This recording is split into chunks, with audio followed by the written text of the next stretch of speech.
In today's video, I'm going to teach you how to export JSON data from Trello 2025 Full Guide, 5 minutes.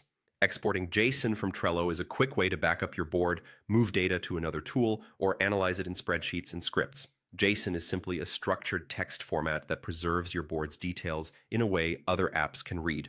All you need is access to the board you want to export. First, log in to Trello, make sure you're in the correct workspace and that you have permission to view the board you plan to export. If you can see the board and its cards, you're good to go. Next, open the board you want to export. You can pick it from your workspace list or use the search bar to find it quickly. Take a moment to confirm you've opened the correct board. Look at the title and a couple of lists to be sure you're exporting the right one. Now, head to the board's menu. Look for the three-dot icon in the top right corner of the board header. This opens the main options for managing and sharing your board. If your Trello layout is slightly different, you may see something labeled Menu or More in that same area. The three dots will get you there. From the menu, choose Print, Export, and Share.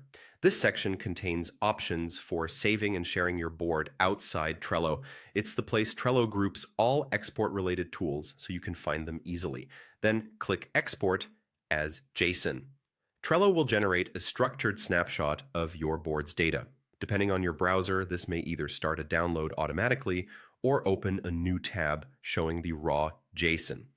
Don't worry if you see a page full of curly braces and brackets. That's exactly what JSON looks like. Finally, save the JSON file to your computer. If it opens in a new tab, use your browser's Save or Save page as option and make sure the file ends with .json.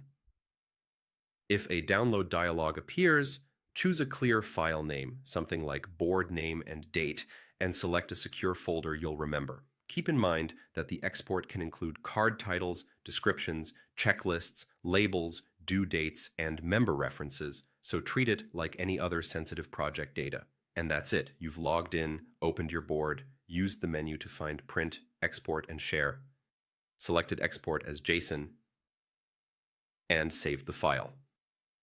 With your JSON ready, you can import it into other tools, parse it with scripts, or simply keep it as a reliable backup. Thanks for watching and happy exporting.